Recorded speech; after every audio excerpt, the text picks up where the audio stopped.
Hello, everybody. Welcome again to the Playing On podcast.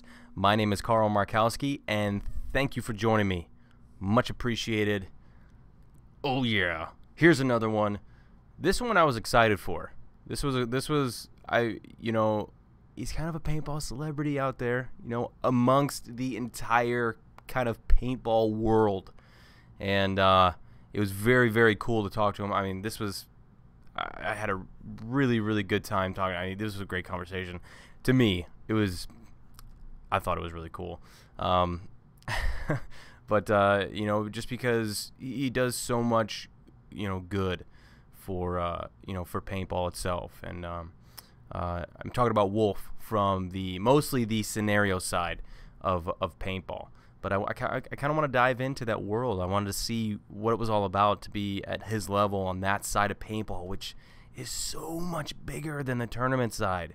And just kind of wanted to see how he ticked and, what it takes and what it's all about, where'd he come from.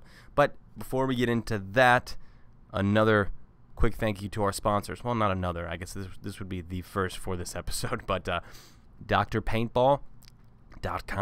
Check them out. They have a trade-in your gear program. Don't knock it before you try it. Check it out. It's a program where you can your current gear can be estimated, and you can trade that in for newer and better stuff.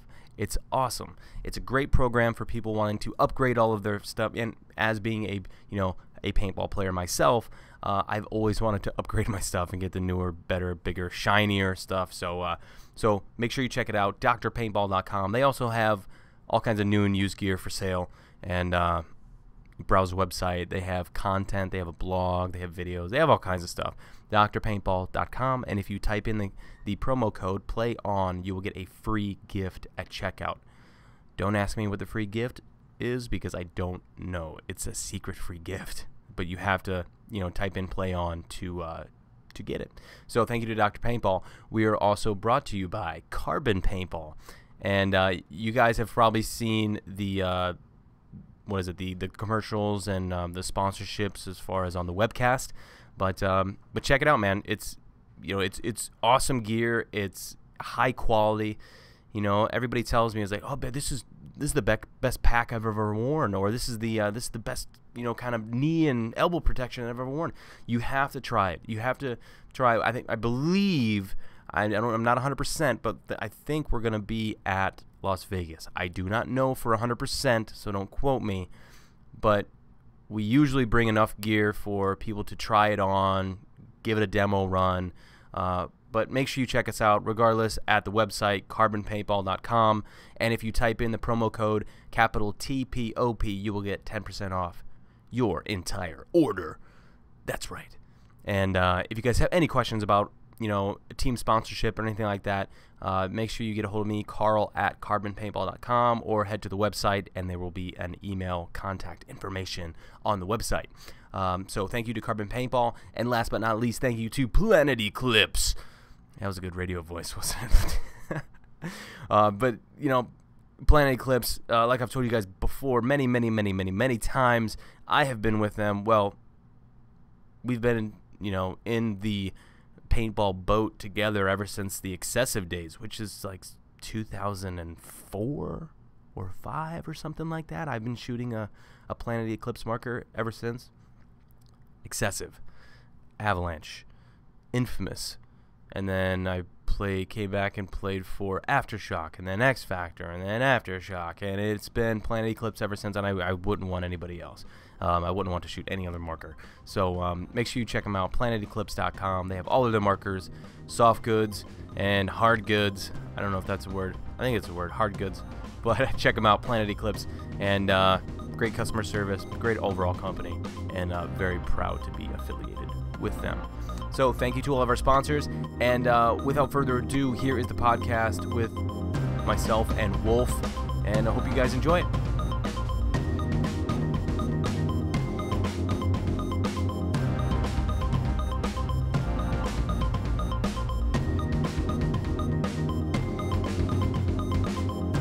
I mean, you have a podcast yourself or something that you do similar to this, don't you? No, well, no, I just have my YouTube channel, but I have a series of shows called Behind the Paintballer's Studio. I saw a couple of those, yeah. Live interviews, yeah. So I do that like with person to person in room type of thing. Yeah. That's nice, really fun cool setup. Yeah. I would love to do something like that, you know, kind of face to face, because I feel like although this is this is a pretty good way of getting, you know, something across, or, you know, having somewhat of an eye-to-eye conversation, but when you can actually sit down in front of somebody and kind of get the vibe of the conversation, I feel like it's so much better.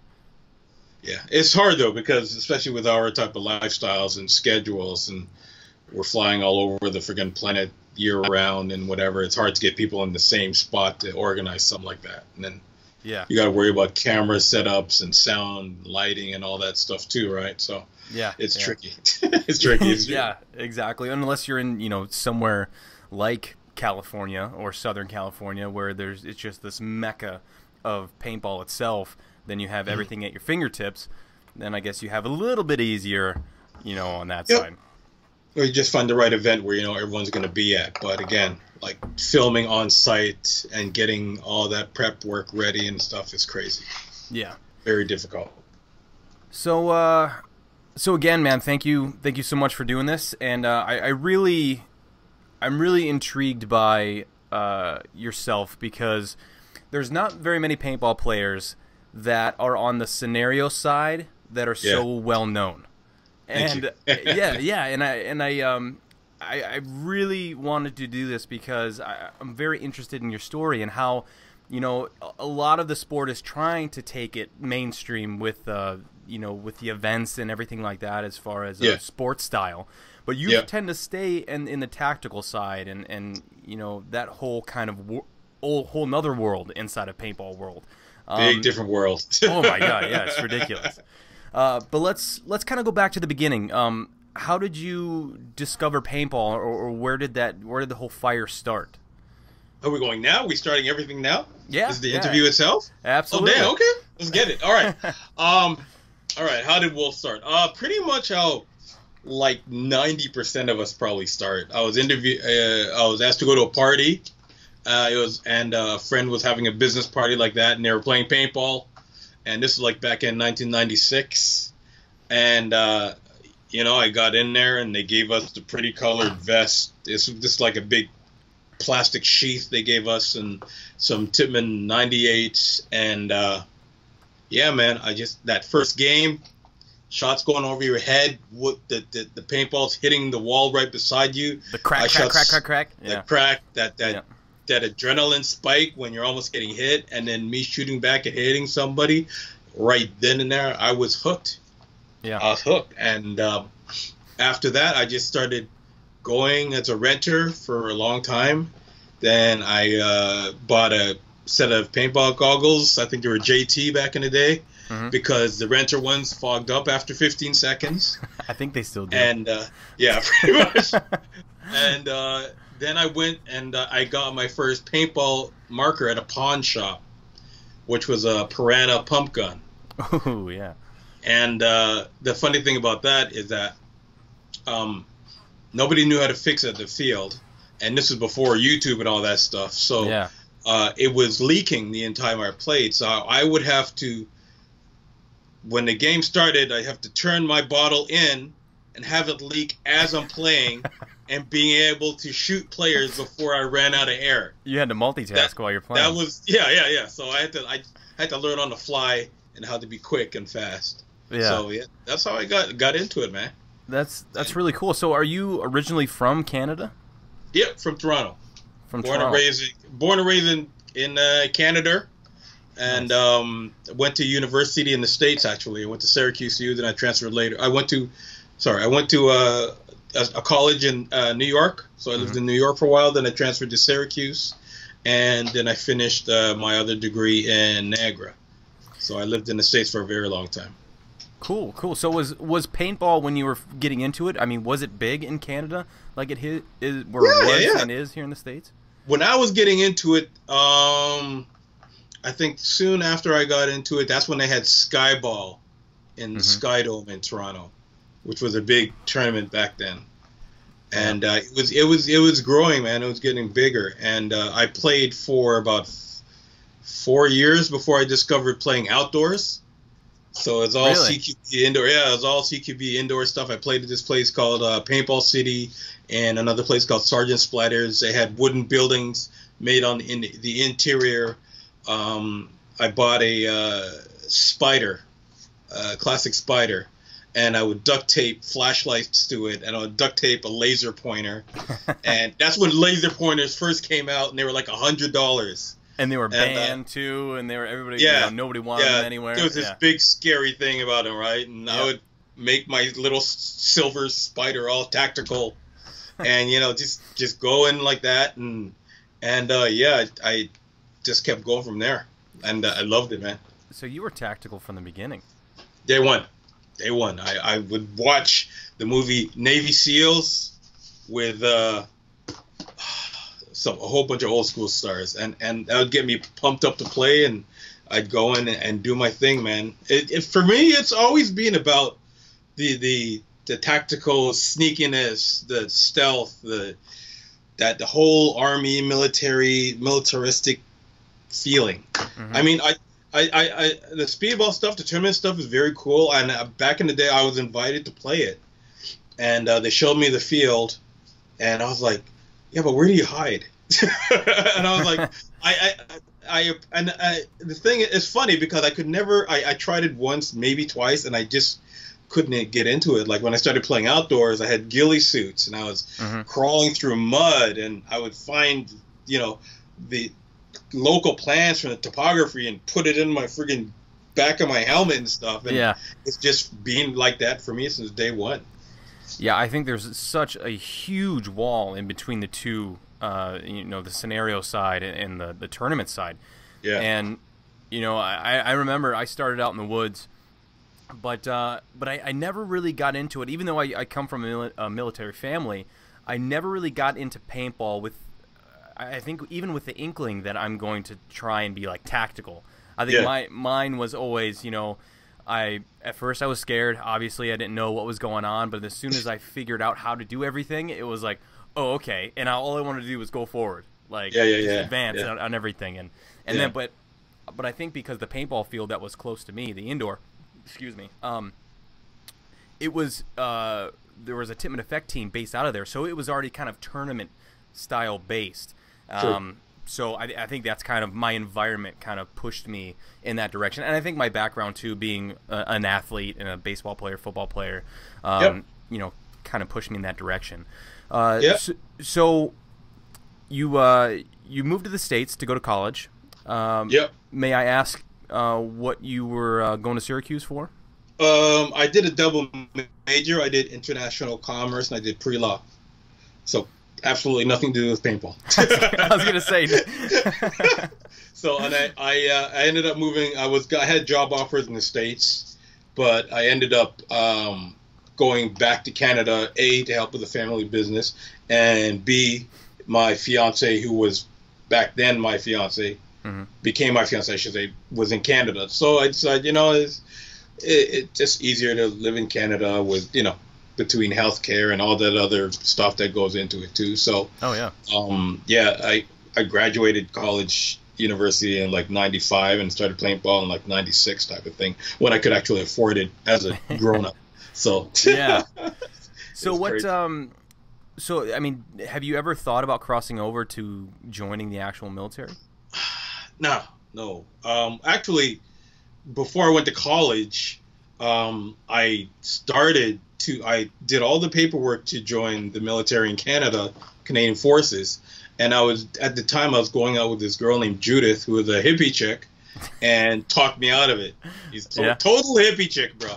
And she said, you know what, you're very smart. You should go to university and da-da-da-da. And I was like, no, I want to go in a tank. I don't want to shoot shit and stuff. Excuse my language. But she talked me out of it. And I got no regrets, like, as I had, amazing time at university. I was able to, have a good career afterwards, and it enabled me to play paintball. So, I have friends and family who are serving, past serving veterans, currently serving, and I have no regrets, man. Like it's not. If paintball has done anything, especially paintball, it wakes you up to that thing of no matter how good you are, just one lucky paintball can hit you. Mm-hmm. It's almost scary in a certain way, you know what I mean? So you end up respecting those in the military more for the risks that they take. You know what I mean? At the same time, Absolutely. You're like, you know what I mean? You never know what could happen. So I love the tactical aspect of paintball. I love my military friends and everything. In another lifetime, would I have done it? Maybe. You never know. And I probably would have excelled pretty well in that. But knowing me, I probably would have been a lifer in the military. Yeah. So I probably never would have gotten into paintball. You know what I mean? So who knows, man? You never know. Talking about the the lucky aspect of paintball, I think that's a majority of what paintball is. I mean, I think the skill aspect and the athleticism aspect, I think, or even the mental aspect, kind of foreshadow or put an overlay over top of luck. I mean, there's thousands of paintballs, hundreds of thousands of paintballs being shot, and for you to not get hit by them, I think people don't understand like kind of the reality of like kind of what's going on and how lucky you really are. Because I mean, if you take the tournament side and you I'm a front guy, so anytime that I take a step on the field off from the buzzer happening, there's a good chance I'm going to get shot. You're going to get hit. Yeah, there is a good chance, and I think, and to kind of roll this into something else, I think because they're doing this thing on the tournament side of like a point-based or a stats-based system. Okay. And where you're getting points for kills and like all this other stuff, but a lot of the guys that get kills too are kind of some of the back guys that shoot off the break and the ones that don't take the risk off the break. Yeah, exactly. I think there should be, if you make a Dorito 1 or Snake 1 off the break, I think you should get a point. More points than the guy who's playing the backfield. If not an equal point. It's like if I at least get to the Snake off the break or something alive, I should at least get a point as if the back player were to shoot me. I took his point away. Yeah. You know I totally agree with that because you're taking more of the risk. Exactly. Not to downplay what those guys behind you do. Absolutely. Because if they don't do your job, you can't make it up to the front. So. Yep. But at the same time, like there's two different skill sets there. So. Yeah. How do you measure that? You know what I mean? That's tricky itself. Yeah. So it's like if the back guy gets a kill, then he gets a point or whatever for that kill. But it's not, if he doesn't hit the guy, it's not a negative towards him. But I think if I get shot going somewhere off the break, I think that's like a negative. I could be talking out of my ass. I have no idea. That would be bad. That would be bad for the whole thing because that would make you not. Why would you take that risk and screw up your whole point system, right? Unless they organize it as for that position, like a higher risk bunker than others. Yeah, unless they had like a stat per each position for the back player, for the center player, for the snake players, you know what I mean? Unless they organize them that way, then that would be a little more equal because you're all on different playing ground, right? So exactly, that's tricky though. But again, you guys switch positions also, so you'd have to like log in each game what position you're playing, type of thing. And, it would be a more integrated stat system and a lot more in detail stat system. Yeah, most def. So let's go back to you. Let's so you are back in Canada after college. Did you have to, I mean, once you got into paintball, were you in it for the long run? I mean, I know you said you got hooked, but was there any time that you kind of took a break and you didn't really know if this was really what you wanted to do? Here's the funny thing. I was playing. I played for a good 8 years, and this was like every weekend, almost every other weekend sometimes. Yeah. Then I started playing outdoors and started traveling to big games more, and then started writing for Action Pursuit Games magazine. Yeah, I remember that. Started taking pictures and putting them on a website called Underground Mod Shop, and then YouTube came about, started doing all this stuff. Then probably 90% of professional players out there got into marriage problems. And you know, love of my life, started acting weird, yada yada yada. I said, you know what? I'm gonna give up paintball for you, and it's just gonna be me and you. And so I gave up. I stopped playing almost for like a year, I think. What year was this, would you say?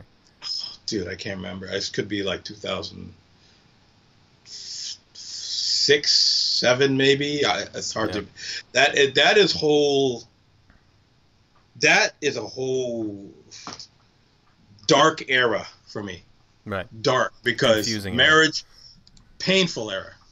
That's literally when paintball saved my life, because I got into the whole marriage issue, and I had 2 young kids, and the ex taken off on me, and hit depression hard, like dark depression. Yeah. Bad thoughts. You know what I mean? Mm-hmm.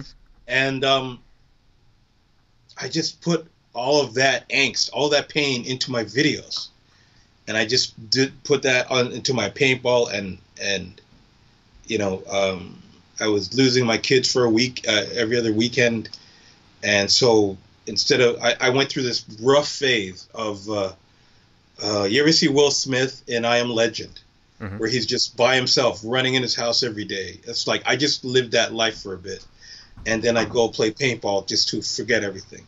Yeah. And I would be at the field, and I'd be with my friends and team. I'd be crying sometimes, pure pain. And but you know what? My friends there and back home, my family got me through it, and I just put all that pain in my game and in my videos and my writing, and just concentrate on it.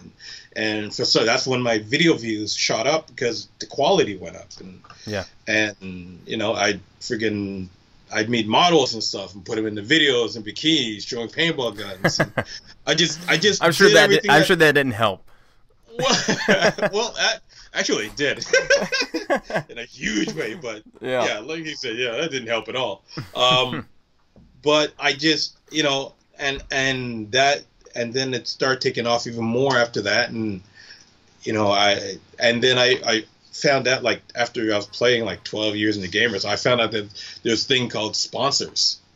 And paintball companies, I had no idea there was sponsorships in paintball. I just went out, played every weekend, and came back, right? Mm-hmm. And especially for woods ballers, it probably wasn't as common as it would be for tournament players. Absolutely. So I started having these companies approach me and saying, hey, like, a lot of people know you. You want to wear our stuff? You know what I mean? Because of that media side, that media presence that you had. Yeah, exactly. Really still.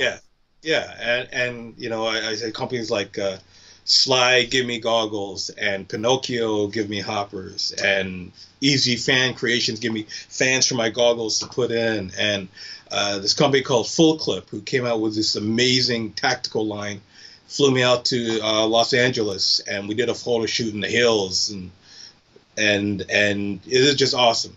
Mm-hmm. And just from there, man, I just haven't stopped. So it just kept going. So that was that little dark period where I stopped playing for a little while, because I thought that's what somebody else wanted. Mm-hmm. But me getting back into it is what saved me. And I think, you know, when you're in a position like that, you learn a lot about yourself. And you know what? You learn everything about yourself. Like when I got into paintball hard, I lost like 70 pounds. Wolf, if my ex didn't do what she did, Wolf would not be here. Mm-hmm. There would be no Wolf. Like, it's amazing. And it's so cliche to say, but what didn't kill me made me stronger.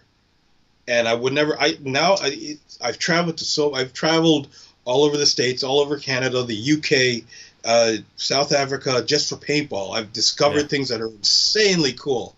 I've met so many people just because of getting through that. And I give that I see a lot of guys who are in pain for similar reasons, or PTSD or other stuff, and I tell them the same thing. Once you get through that dark period, and you discover life in a whole different way, man.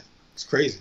I think as human beings, too, I think we need that struggle, right? I mean, I think we're wired to have that struggle and that pain, because I feel like otherwise we're never going to learn. We're always going to be content and comfortable and never have to live through any kind of attrition or whatever it is, because we're in this bubble. As I like to say, comfort destroys passion. Absolutely. When you get comfortable and you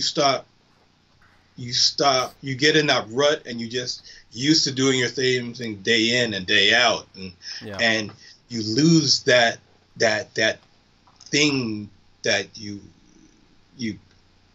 humans need. Like you stop. There's so many guys who just get in that rut and just do the same thing day in and day out, and they go home and they work, they play golf, they go home, and then you get into an extreme sport like paintball and you do something you love for a living or for constantly, and then it's revigorating.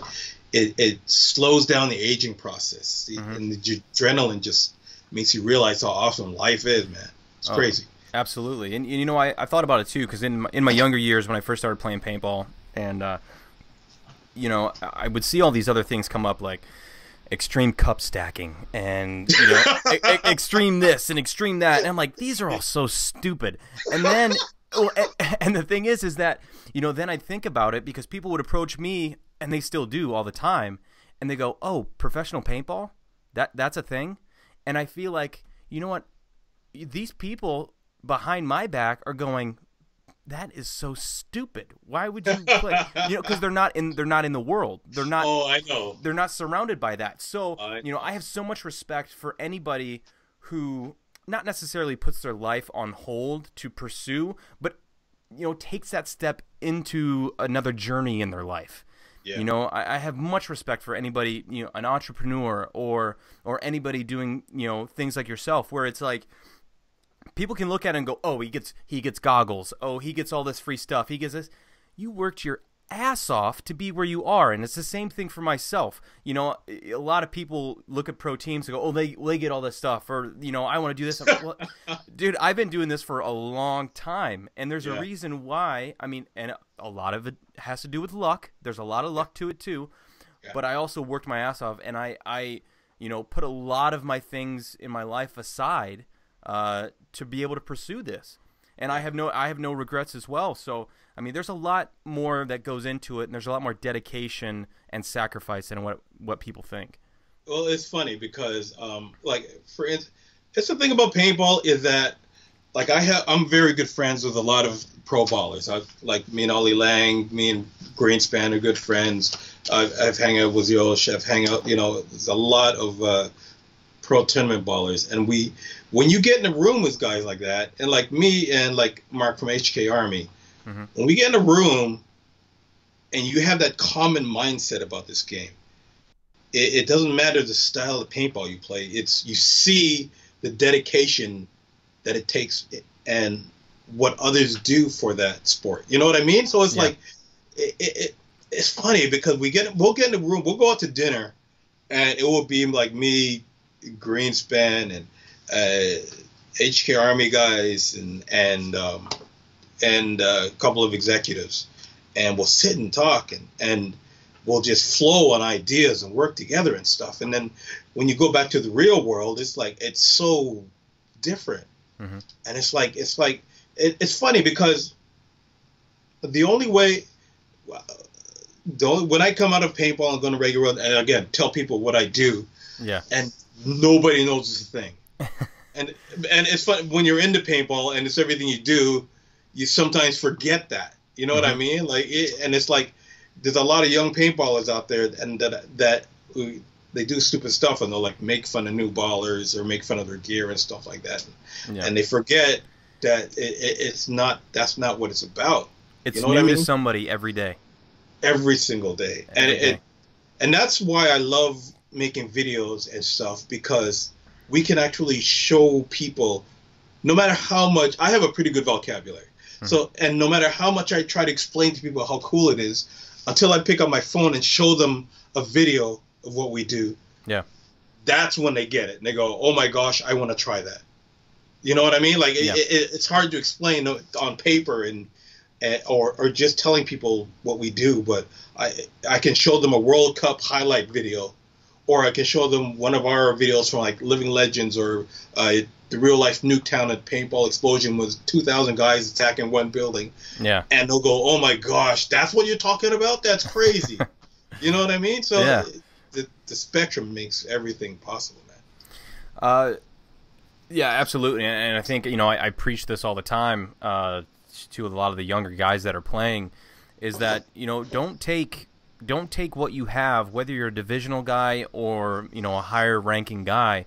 Don't take it for granted, and pass along the knowledge, pass along the respect, because that's all that we have in this. We don't have the general public that we're trying to please. I mean, we are so built from the inside, whether it be scenario or tournament. We tend to scare off people who try and take a step into this world, with the loud and crazy and the intimidating. And I try and tell people all the time, young players coming up in the divisionals who think they're the shit, I'm like, dude, take a step back and think about, unless you're an asshole, of course. But when I first started coming up, there was so much that intimidated me. But my mindset was, I wanted to go against those guys. But there's a lot of people out there who aren't like that. They need a different way of learning. So it's like you always have to, if a kid's on the sidelines or if a kid's kind of hunkering behind a bunker, and I'm sure you do this too, is you come over and go, hey, why don't you come out? I'll show you a couple things. Or if it's mid-game, I'm sure you go down and you go, hey, follow me. Or, you get them involved more than they probably would if you weren't there. Yeah, well, exactly. And it's like, for the woods ball scenario side, it's like, if we're at a game or if we're just like going and playing a small walk with, our own game, but walk-ins are at the field, and they'll see us in all the military garb and the magazines and the huge everything, and the kids are going, wow, that guy looks scary and everything like that. And I'll see a birthday party happening, and I'll go, hey, you want to hold my gun? And you want to, take their, and they go, what? Seriously? Yeah. And, they'll take pictures with it and they'll freak out, and I'll tell them, what channels they could look at on YouTube or where they could go in the store and get it. And the parents don't like it because the gun's expensive. But I'll show them, or if we're out in the field and we're playing, and I'll see new players out there, and it's intimidating, especially when the games I play, you got 500 guys shooting at you and everything.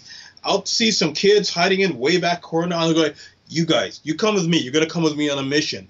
And I'll take them through the woods, and I'll show them how to go from cover to tree to a bush and to crawl and when not to, and I'll make them not be afraid of it anymore. And it's like, when you interact with them like that, that intimidation factor goes away. And I but again, even in woods ball or scenario, you still have jerks who think they're all that for some reason and don't do that for whatever reason, or say something about someone's gear and stuff. Lord, if I ever catch you doing that, you'll have shit to pay. But there are guys who got chips on their shoulder for no reason. You know what I mean? So it's like, again, I don't want to sound cliche, but that's our future over there, getting scared.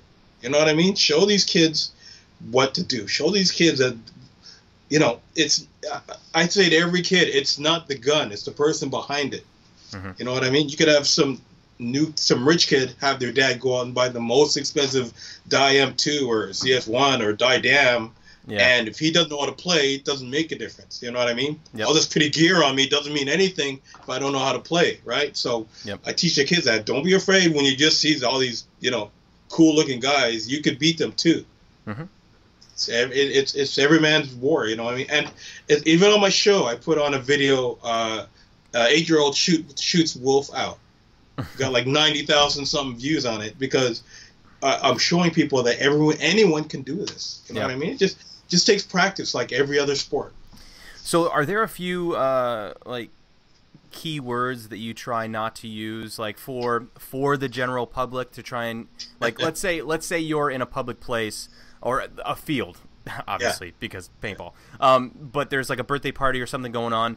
I mean, do you tend to say gun more than marker, or do you kind of catch yourself? I know I've been trying to say marker more than at the gun. field. I don't mind it.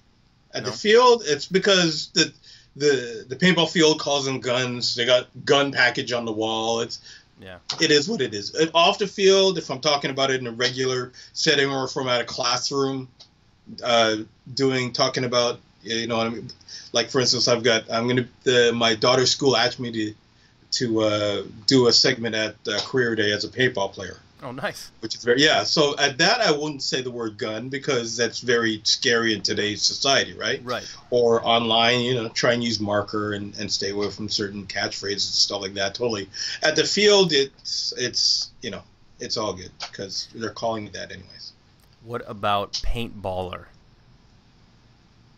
Is that a bad thing or is that a? I don't know. For some reason, like it cuts me open on the inside, Really? and I feel like, oh yeah.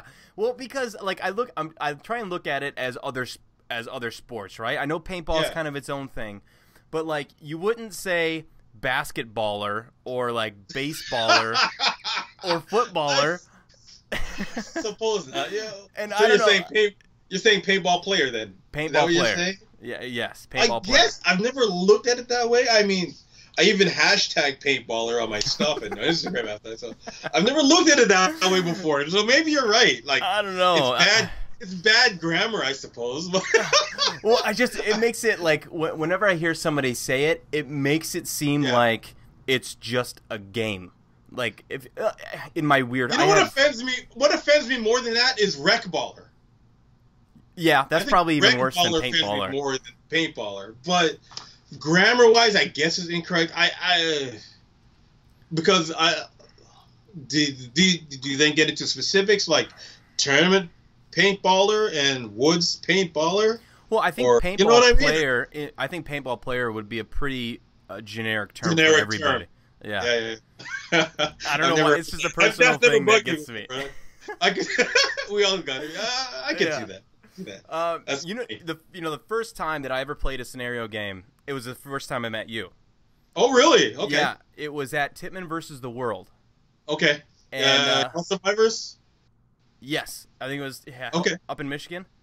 Yeah. Yep. Fun game. Yeah, and I remember I met you up there, and I talked to you for like 2 seconds, which I'm sure everybody, in there, like, you remember this one time when I talked to you like 4 years ago? Like, I'm sorry, man. It's blessing, brother. It's always a blessing. You kind of look familiar, but I guarantee you I don't remember your name. Unless you're in camouflage. But that was the first time I ever played a big scenario game. Really? Okay. And I just had no idea what I was doing. I was just trying to play paintball. But everybody else looked like honed in and knew like one thing that kind of pissed me off, and maybe it's just because I'm a tournament player, but there's this whole thing that you guys have called a tank, which is just like a four-wheeler with a guy with a machine gun on it, and like I see him coming up, and I'm like, oh dude, I have him dead to rights, and I just go and I hit him. I'm like, not how it works. Well, that's it, and I turn around and it's just. I'm like, what the hell is going on? He goes, you can't kill a tank. I'm like, oh, that's great to know. Seriously, you didn't know that? No, that's how ignorant I am when it comes to scenario. Oh wow, that's funny. Yeah, man, it's a whole different world. We got RPGs, you got tanks, you got launchers, we got smoke grenades, we got choppers that fly people in on ropes and stuff like that. I've actually done I've actually done actual helicopter shooting from like in Cousins Paintball in Nuketown, where I've shot up a chopper at people down on the ground and stuff. Yeah. It's a whole different world, man. You got to read the rules. I probably should have researched a little bit before I went. It's funny because I general a lot of these things, so I have to, as they say, it's like herding cats, and especially when it comes to tournament players who aren't used to it. And when I got a lot of the tournament players, when they come to the Wizzball stuff and the scenario games, sometimes they don't get the whole accomplish missions and find things and do objectives and stuff like that. So I see, a lot of times we'll have like a team, like a Houston Heat or a Empire team or something like that. For you guys, and I'll just send them to go here and kill people for a while. Because, I'm not going to send those guys to go out, find a safe, unlock the safe, bring back the, you know what I mean? Yeah. They got that shooting thing. They got the, get them in your crosshairs, take them all out, come back, reload type of thing. So you got to know how to use certain players to your advantage. It's a huge chess game out there. Yeah. And you're like, and we got radios, we got communications. I'm at a base with 6 radios with 6 different teams out in the forest somewhere. So it's like, go to this, I get gridded maps. It's very complicated, man. So, you know, you find, and again, with the new people, you send them somewhere that's going to be close, nice, let them feel important, like they're doing something substantial. If I got a good tournament team, I'll push them out to a certain place because they're going to be intimidating. Lay down that fire and clear out a spot. Then I can push more people behind them. Yeah, it's all tricky, man. It's all tricky. Yeah, I was probably the reason why whatever team I was on lost, because I got shot so much. Yeah. But I mean, I had a blast, though. I mean, probably the best story that I have was our very last game that my buddy and I played.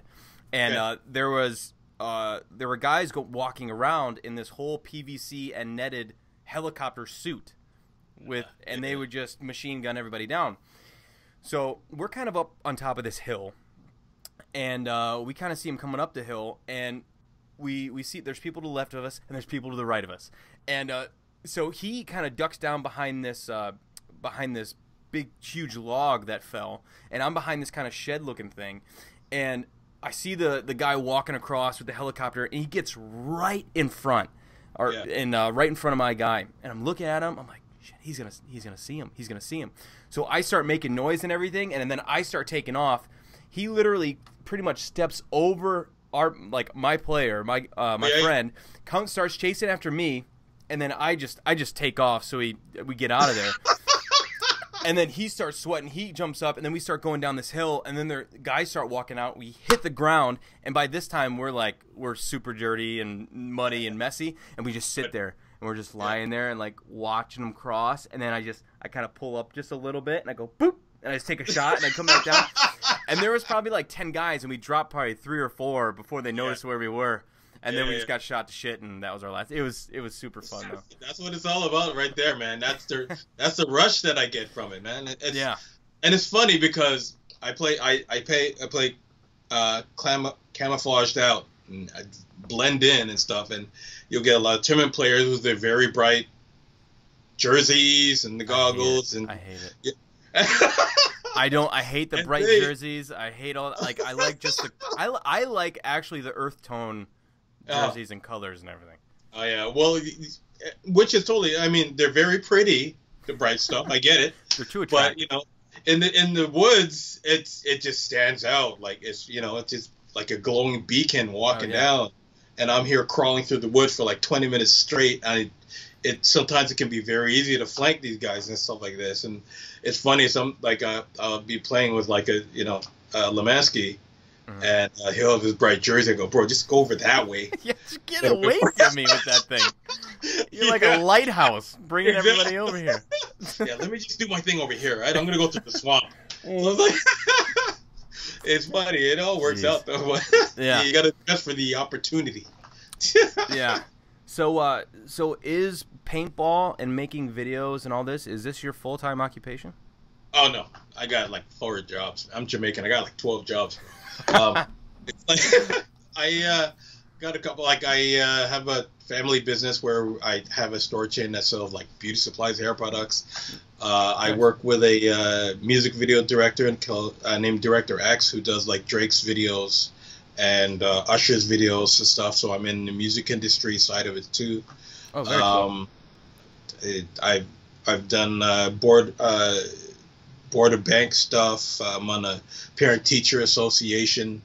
I'm a landlord. Like I do a lot of stuff. A lot of stuff. Again, it's all juggling, man. Juggling. Yeah. But I mean, I think kind of look at it like I have a lot of things on my plate. At least that's what a lot of people say. But I feel like that's what keeps me sane. Absolutely. I need to feel and be productive. Like I just joined this jiu-jitsu class, which I'm sure all the listeners are tired of hearing, but I think it's it's already teaching me so much about myself. Almost like how I first felt when I first started playing paintball. You kind of have that quick peak of like learning things and learning how everything operates, and then you kind of have a dip a little bit and then a plateau. And then kind of starts going back up again.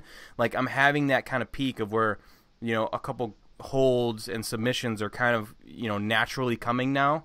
as I've seen a couple, but it's just weird. I had a class. Let's see. Are you okay? Because you froze for me. Oh yeah, I'm here. Sometimes Okay. my internet is shit, so we're trying to figure that out. But it always freezes on a weird face, and I just Okay. I think it does it on purpose. Okay. But there's something, I was thinking about it, and there's something humbling about having a 6'2", 210-pound Brazilian jiu-jitsu black belt just pretty much manhandle you and do whatever. It kind of humbles you, and you kind of take a step back. And I thought a lot about after that class of how much I've had to do to get in the place I am in paintball or in life, and the small things that I enjoy. Yes. It's just weird how something small like that, like getting strangled by a black belt, kind of it just makes you realize what you have and to be grateful for. Absolutely, man. Some people know this, some people don't. I've studied martial arts since I was like 9, 10 years old. Really? And I did Shaolin Kung Fu for a long time, some Shotokan karate, some Kendo. And it's where other, my heroes when I was a kid was, Bruce Lee, Jackie Chan, and one of my main heroes was Kwai Chang Kang. He's the guy from the old Kung Fu show. He's like, he used to walk the earth, the bald guy. You remember the grasshopper, take the pebble from my hand guy? Mm-hmm. The Fu Manchu mustache? Or was that somebody else? That was his teacher. Yeah, that was his teacher. Gotcha. Yes, that was Sifu. And not a lot of people know this, but because of that upbringing, like I was like Karate Kid, where I didn't have a dad really, so I spent my days in the dojo when I was young, and because of that, I've never drank alcohol, type of thing, and I've never smoked and all that stuff. So, martial arts was always my focus and my basis, and that helped me keep my warrior spirit intact, I suppose. So yeah, that's why I've always learned to remain calm and stuff, and started meditating, study the theories of the Zen, some very deep spiritual stuff. So in university I didn't do it as much anymore, so when I found paintball, that kind of brought me back into that world of control and that warrior spirit type of thing all over again. So I think that's part of the reason why I got so connected with it. Mm-hmm.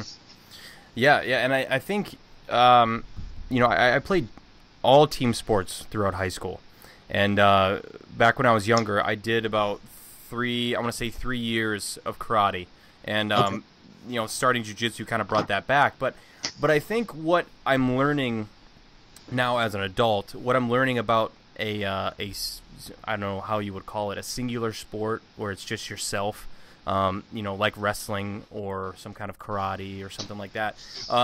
I think it challenges you so much more because you have no one to lie to but yourself. Yeah. And what I'm learning so much about myself just in this past week of starting jiu-jitsu. But with team sport, there's so much leverage on being able to rely on your teammates, which is great. But I feel like unless you do a team sport, and I'm sure all the wrestlers and everybody else knows who does this, but you just have nowhere else to go but inside with yourself on these individual sports. Yep. And man, I feel so much better mentally, and I meditate as well. But struggling, it has been huge for me. As a good struggle. Yep. But that's the key, though. Struggle is the quickest path to righteousness, right? It's when you have to deal with that, and when you get over that struggle, that's when you know you've done something. Yeah. You won't appreciate anything if you don't struggle for it. Yeah. You know what I mean? So it's that whole everybody gets a trophy mentality. It's you won't appreciate the win if you get something up for doing nothing. So the harder it is, the better that's going to be. So for instance, when I was just one of the generals at Decay of Nations in Los Angeles, I was a very big game. I was the underdog. I did it with, I had a great XO. I had an amazing team. And, I had guys fight in the heat for 2 days for that thing. Like, Jeez. fight hard. You know what I mean? Like, Yeah. it was one or two drop, but it was like no one came off to eat lunch for, an hour and take it easy. These guys would do a mission, go back out, do another mission, come back covered in spiders, go back out, do another mission. 2 days straight. Yeah. 2 days straight, and that dedication. And we ended up winning, and that was like one of the most amazing wins ever because we didn't think we were going to win it. You know what I mean? My whole team was freaking out. So it's that they will remember that forever because of how much they put into it. And now that kind of rolls into my next question: is do you have, which I'm sure you do, as all paintball players I feel have, but do you have a most memorable moment playing this sport? Yeah, that's a hard one. I do and I don't. It's weird because a lot of I have some most memorable moments, like when I was general of Living Legends and won that when no one thought, I could do it or we could do it. I never say when I try to never say I because it's never just me doing it. It's a massive team of leaders helping me do it. So, but when we pulled off that win, that was a huge thing. But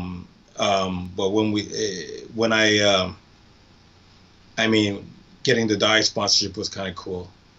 But I honestly got to say, probably the most memorable moment was when I had a dude come up to me, and I have a lot of heart talks when I'm at events. Mm-hmm.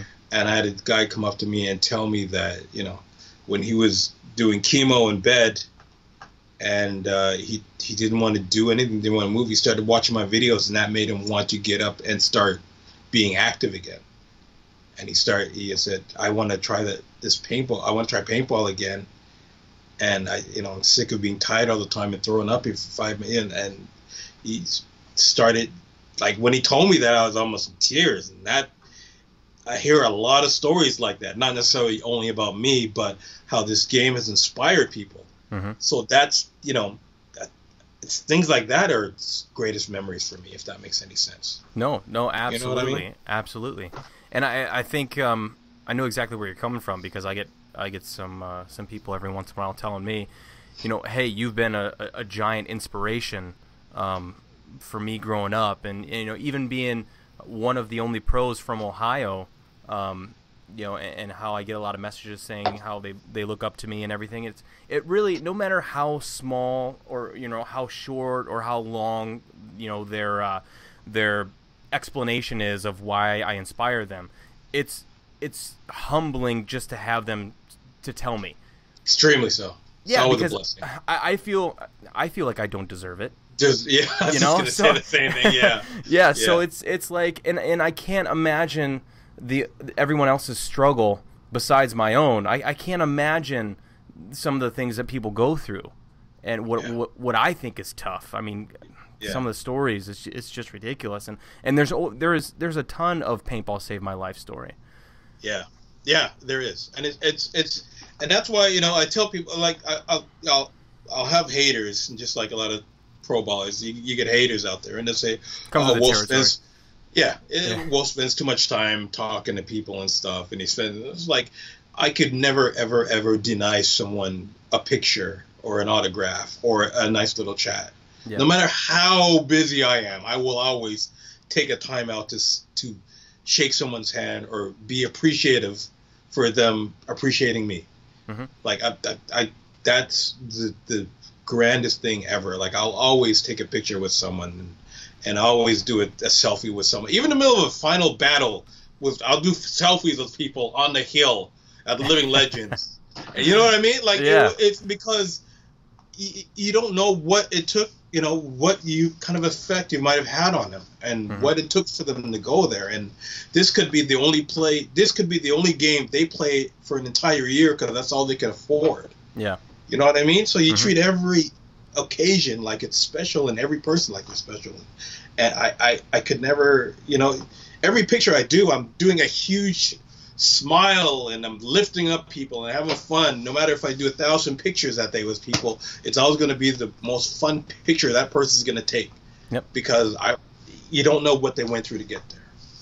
Exactly, and it's always somebody's first impression. Yes, yeah. So, I mean, if you make that first impression something that they're never going to forget in a bad way, then it goes 10 times further than than a good one. I've had guys get mad at me for stuff that I had no idea happened. Like, someone will say, "Oh, Wolf was a complete douchebag to me one time," and I'll track this person down, and I said, "What did I do for me to be a douchebag?" And one example of this guy said, "Oh, well, what did he say? Something like I looked at him different, weird." Like, how dare you? Yeah, I was like, maybe it just wasn't you. Maybe I was talking to someone, or something was happening, or like I don't give people dirty looks. Maybe you just caught me at like one weird moment that I was just, you know what I mean? Like, maybe you were chewing on something and you hit a seed or something. It was a crappy grape or something. So I try to be I try to be humble, and I'm always that very positive dude. So it's always weird for me to hear that. You know what I mean? Like, I mean, the only legit complaint you could hear is like Wolf tried to pick up my girlfriend or something. She's not wearing a ring, buddy. Come on, I'm sorry. It's natural. It happens. It happens. Come on, it's the paintball field. Just win. What you gonna do? So where did Wolf come from? Wolf. The name Wolf. The name Wolf. I've had that since I was a kid. We were. It's funny because I got it from two different sets of people for completely irrelevant, like, who would never know each other. So I just that was my spirit animal. And they both came to that conclusion that you are a wolf. Yeah. Yeah. Like one occasion was that when we were doing kumite, or we were sparring in martial arts class, and my teacher said, "You fight like a wolf. You need to calm down a little bit." You know what I mean? So I just when I went fangs showing 100%. I did my very high pitched Bruce Lee. And my teacher said, "Stop being a wolf. You got to take it easy." And another occasion was that my friends started calling. One of my friends used to call me Lone Wolf McQuaid, which is an old, very old movie, because we used to go to the nightclubs, and I would take off myself, and every time I came back, I'd have a girl's number. And my friends used to get pissed at me because I'd go and do my lone wolf thing and wouldn't hook them up with girls. Yeah. And then Wolf just kind of stuck, and then, through college, my friends, I'd meet these guys. I'd be going to school in Iona College for a bit, which is by New Rochelle in New York. So I'd be going to college.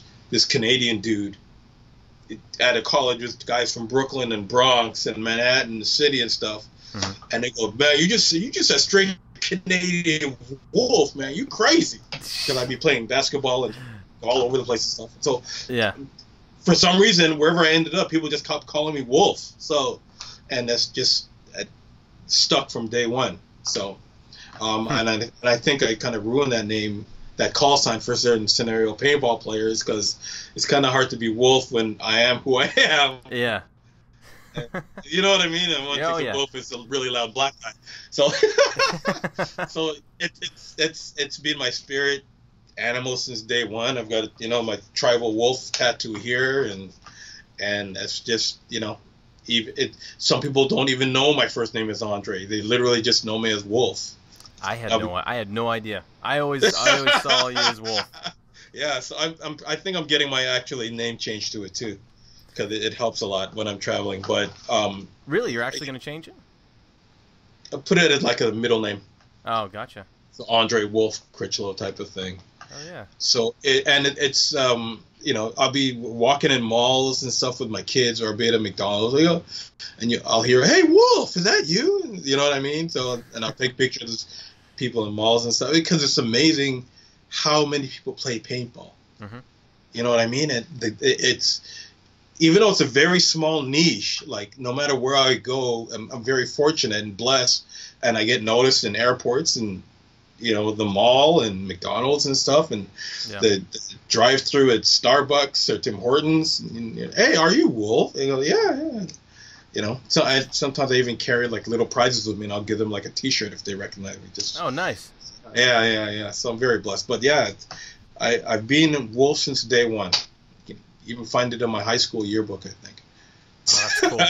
Yeah, I always wanted to know the origin of that. I didn't. That was one of my questions that I had wrote down that I made sure I wanted to ask you. Just a random name that I took out to sound cool. That's just who I So what is your go-to everyday marker?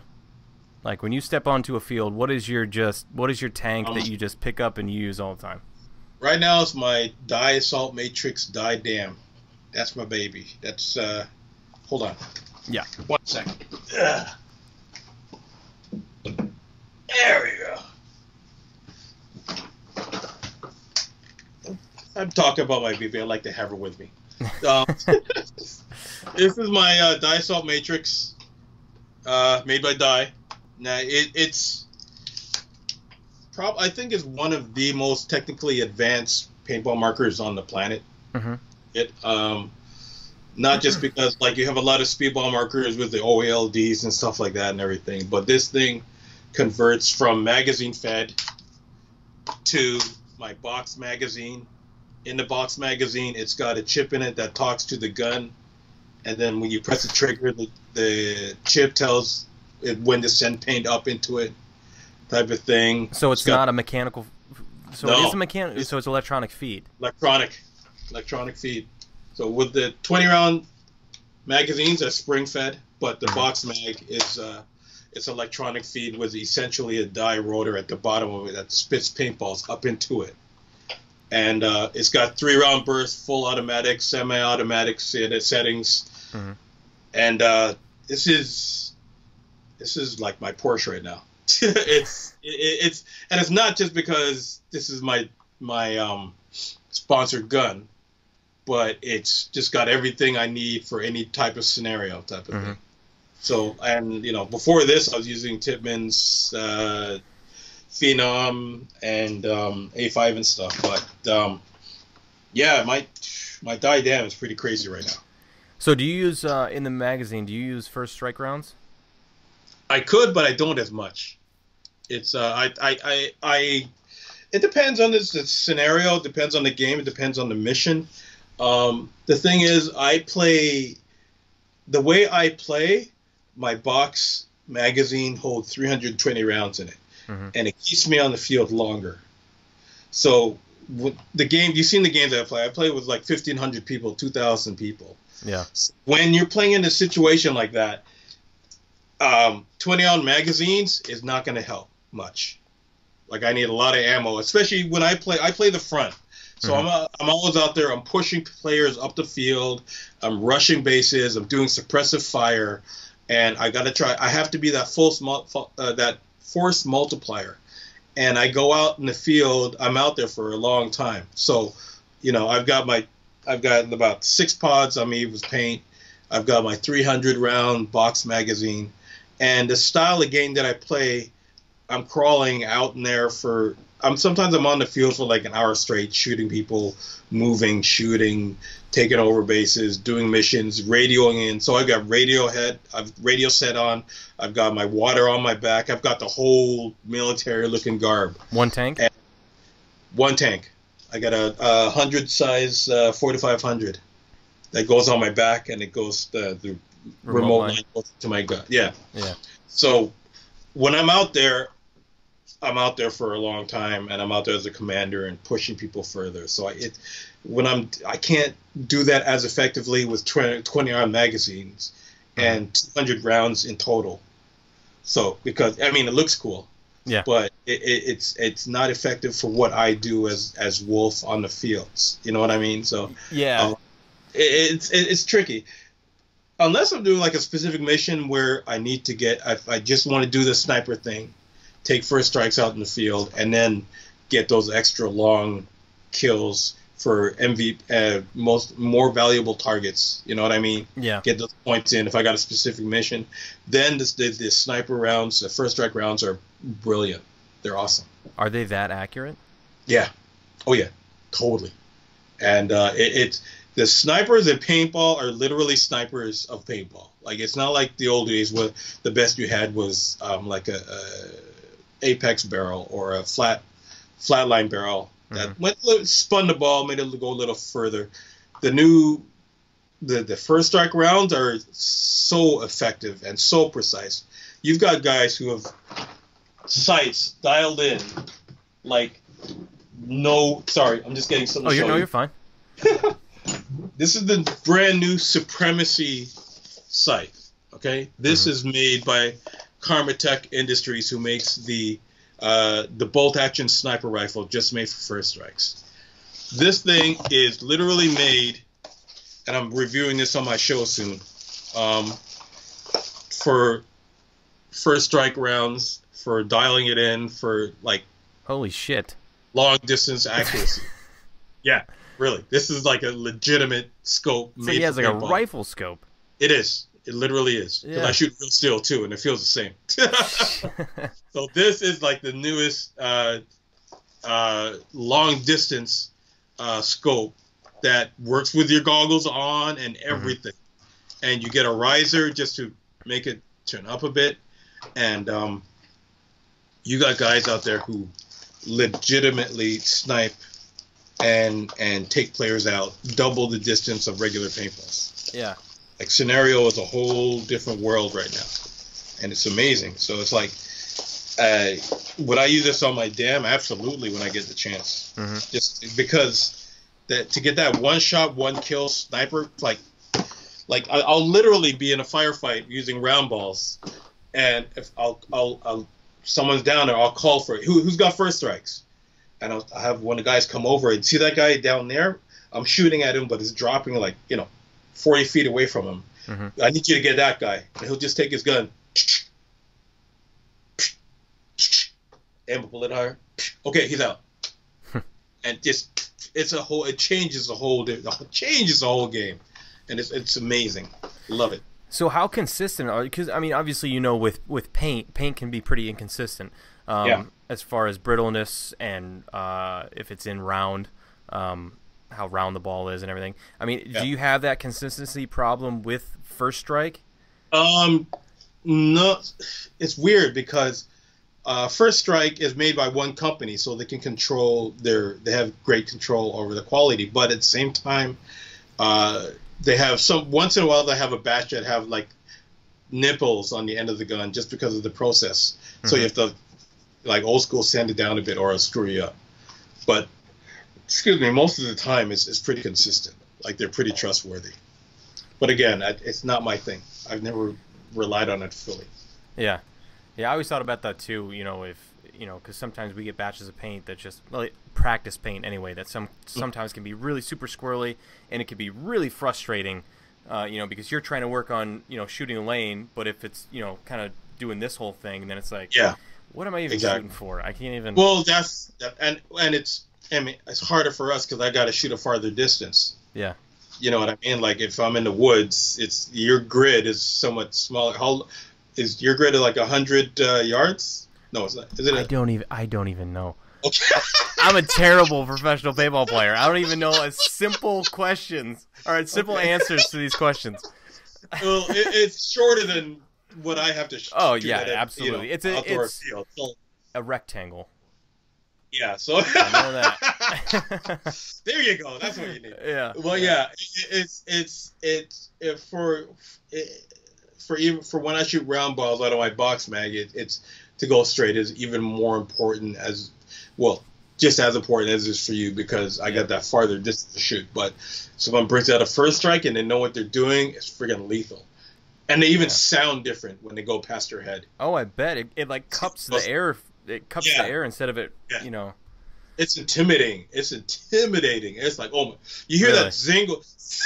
Like, what the? First strike, take cover. That you know what I mean? Not a bug. Yeah. It's intimidating. But, again, for me, that part of the thrill for this game is the different types of styles of guns. and I'll use that. Sorry, I'm using guns. But Oh no, different, you're not offending me. Believe me, I was just the different curious. types of styles of markers out there that are in woods ball, and the RPGs, and I've got a grenade launcher for my gun that you put the shell in a 203 round and shoot off 4 paintballs at once when you like a shotgun shell, and blast it out. Yeah. And the different type of technology for woods ball, I love seeing the new stuff coming out. You know what I mean? It's, you know, we got drones that fly over and check out enemy bases and stuff. And it's like a video game for me. It's like playing Call of Duty for me. You know what I mean? It's just a whole, I love that aspect of it. And again, I think tournament ball is amazing. The games are very cool. I have a subscription to Go Sports, even though I don't play tournament ball. Nice. And I don't. Shame. Hey, I'm sure one of my teammates will have it, so there's no reason for me to have it. I do it just to support the game. Half the you're time a better person than I am. But I do it because it's, you know, if we don't support it, no one else will, and I do it because usually when you guys have your big tournaments, I'm out there playing anyway, so I can't watch. But it's like, you know, I know a lot of the guys who play tournament ball, and when I see like Damian Ryan, you know, doing this thing and everything, I'm like, that's very cool what they do. You know what I mean? And again, when you're at that level, you respect all aspects of the game, because when those guys come out, I have Damian, you know, text me and say, bro, what big games are you playing this year? Because I want to get out and play with you too. You know what I mean? So the same respect I have for tournament ball, they also have respect for whiz ball. Yeah. Because they know that it's 2 different skill sets, 2 different types of games, 2 whole different situations, and the experience is just different, and I love it. Yeah, well, and I did a podcast on Tuesday with Brad Baldwin, who is the photographer for from Inside the Net, and him and I had the whole Go Sports discussion of, you know, because he doesn't have a subscription and neither do I, and the whole reason him and I got talking about it is because, you know, we're already in the sport, right? We already know what's going on, and we had this big conversation of how Go Sports. Nothing against them, but we don't think Go Sports is the answer. YouTube Live, Amazon Live, all these things that are free that would draw the attention in. I think that is where we need to head if we want tournament paintball or paintball in general to get the general public's attention. Because here's the thing that I think we'll probably both agree on, and I have this conversation with probably every pro baller that I know. Paintball companies, and as a general, need to get their heads out of their asses when it comes to marketing, and they need to stop marketing to paintballers and start marketing paintball to the general public. Because they're all these paintball companies are just fighting over the same little piece of bread, and they're not fighting to make the loaf bigger. Like, they need to start, like I said, I put this thing on my question on my Facebook the other day. I said, how awesome would it be if we had a freaking paintball commercial during Super Bowl? Yeah. You know what I mean? Like, people have no idea what we do. May it be speedball, may it be tournament or woods ball. And we need to get some general commercials, TV commercials out there. I mean, radio doesn't help. Print ads barely help. You need people to see. The internet is a good platform. Internet is a great platform, but we get, if you get it on like an NBC or ABC or something like that, or friggin' put it on paintball commercial during Game of Thrones. Game of Thrones doesn't do commercial, but during Walking Dead or something. Yeah. Once a year, twice a year, I go on news networks, and I'll go to the Outdoorsman show. And they'll profile me on a news network, like a live newscast 24 type of thing. Nice. And it'll be like a 2-minute thing of me shooting paintball guns, and then I give my paintball gun to the reporter, and she shoots a few paintball guns. Yeah.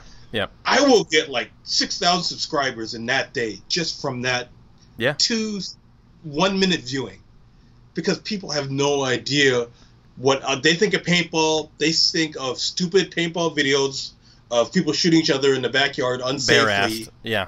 or what little kids do on their birthday parties. Yeah. They have no clue what we do as adults. Mm-hmm. So I'm like, go to Die, go to Planet Eclipse, go to GI. I say, guys, pull that money, let HK or some other, or Spaztec or whatever, some good guys who make really good paintball videos, just put in a speedball / woods ball epic 30-minute spot, and you have no idea what that would do for the industry on both ends. Mm-hmm. And you know what I mean? And that's how we do it. And even your idea, like, I even think of that, like, if Ghost Sports put on the tournament live on YouTube, that would be huge. Yeah. Absolutely. That would be huge. Absolutely. And I was thinking about this too, was that, because I think TV is a dying industry. It might be slow, but I think it's a dying industry. And I think the Netflix, the Hulus, the YouTubes, all that's kind of, blossoming up as it, if it hasn't already. But, I mean, imagine if Ghost Sports and GI, Planet Eclipse, NXL, they all pooled in a bunch of money to make a 45-minute documentary production of World Cup and put it on Netflix. Absolutely. Like, I've seen the PB Nation videos, and even when I'm not interested in tournament that much, I can't stop watching it. Yeah, we're making great material for ourselves. That's what I'm saying. And it's I don't want to sound mean, but it's a waste. It's the truth. You're preaching to the crier already. We're already doing this. You don't need to impress us. We're already invested. I love seeing myself on TV, on videos, but we need to show other people what we're doing. But like what he said is a great idea. And it's like, between me and you and a whole bunch of people who's going to see this, like I'm working on a TV thing right now. That's a whole different world that I can't talk about. And it's, Lord forbid you try to get paintball companies to sponsor money for something like that. But I don't know. I don't know why people can't see that, get that big picture. I mean, even if GoPro or Ghost Sports did do that, even for one tournament, and put, and advertise themselves on that thing and put it on a Netflix or put it on YouTube Live or something like that, or Hulu. Like, even they would even get more traction from that. You know what I mean? So it's like, why not do something like that? It only makes sense. But again, this is paintball, so why make sense?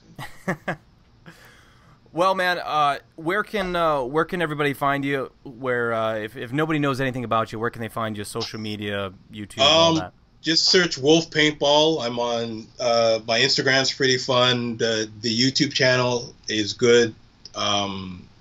Facebook, all my social media, search Wolf Paintball, you find me. And also, like, I have on my YouTube show, The Wolf's Den, I have like several different types of shows. So I have my own action videos. I have Inside the Paintballer Studio, where I interview the icons of the game, kind of like you do, but I do it in more like a talk show environment where I'm at a desk with a paintballer, and I've interviewed some of the biggest names, and everyone from Greg Hastings to B. Youngs to Rocky Cagnoni to Bud Orr. Bud Orr, you know what I mean? And I've interviewed my heroes on that show, and I sit down and I don't just talk about paintball. I talk about their families. I talk about, what they've done. I discovered the R&B singer, and she sings on my show like Lauryn Hill, and that freaked me out. You know what I mean? Really? So I get down like on Inside the Paintballer Studio and get down to the bare human being, because the thing about guys like me and you is that we're a little popular and stuff, so people only see the like glitz and glamour about pro paintballers and stuff like that, and they don't know us as human beings, right? So I had Ollie Lang on my show, I had Ryan Greenspan on my show, and we talked about Ryan and his mom and how he takes her on trips and stuff like that, and how he grew up. Talked to Oliver Lang and how he goes on the spiritual journeys and goes in like Tibet and Buddhist monks and all this stuff, and he goes in the jungle and stuff like that. So that show, shows the human spirit. Oh, and like my biggest probably show right now is the top 5 kills in paintball, where people send in their videos of their cool hits and bunkering people, and we put them as top 5, and we get videos from Russia and New Zealand and Germany and Boise, Idaho, and Eastern Canada and Hawaii, and in different languages. And you see these guys, you see like the coolest fields of guys, like, because they're not as strict as friggin' North America with all the lawyers and stuff. So yeah, these guys will play in abandoned ships, and they'll play in the hospitals, and they'll be jumping through windows and shooting other players. So the top 5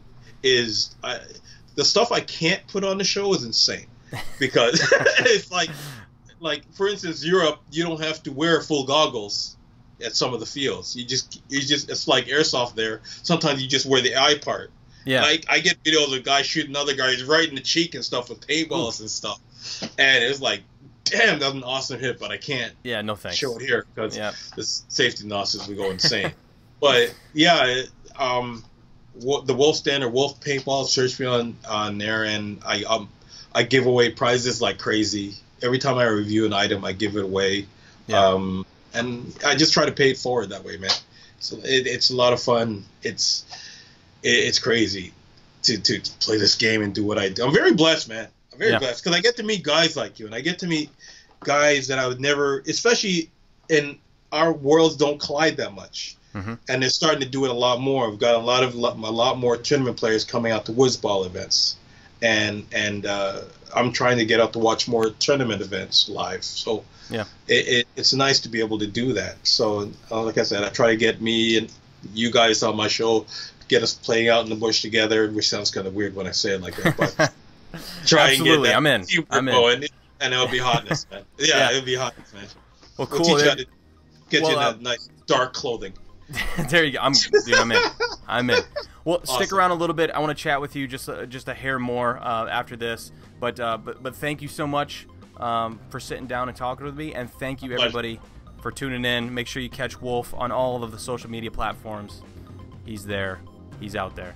So again, man, thank you very much. Blessings, brother. Thank you. Take care. Thank you so much, Wolf, for sitting down and talking with me. I really do appreciate it, man. I had a great time. I hope everybody out there enjoyed the conversation, because I thought it was inspiring. I thought it was interesting. I love guys like that just are all in for the sport, and they just want to help and see it grow, and it's very, very cool. But quick thank you to our sponsors before we head out. drpaintball.com. They have the Trade in Your Gear program. Also some new and used gear that is available on their website, drpaintball.com. And if you type in the promo code PLAYON, you will get a free gift at checkout. Also to carbonpaintball.com. Check out all the new colors for the SC packs. The new CC line is also out there for the gloves, the elbow pads, and knee pads. And also pants and jerseys for the CC line. But the SC line is always up there, the base layer, all that good stuff. And remember, if you type in capital TPOP, you will get 10% off your entire order. And last but not least, thank you to our final sponsor, Planet Eclipse, who makes the LV 1.5 and all the CS series, the LV series, the new G-Tech mechanical frame, which is the shit. It's awesome. That thing is, oh my god. I can't wait to play a mechanical tournament with that thing. It's so sweet. But thank you to all of our sponsors, and thank you again to everybody out there listening. I very, very much do appreciate it. I think that's kind of right. But you guys have been there, so far with this whole thing, and I can't say it enough, but I appreciate everybody out there who takes the time to listen to these conversations, and even providing input. It's whether it be positive or negative. I enjoy it, but thank you guys so much. And if this is your first time listening, and if you're still listening, you can find me over on social media at Instagram, Carl_Markowski, and then on Facebook, Carl Microwave Markowski. And like I said, I have a website hopefully coming soon. Takes a little bit of work trying to get it up and going, but yeah, you can get a hold of me on either one of those. And yeah, thank you guys again, and we'll see you again soon here on the Playing On Podcast. Peace.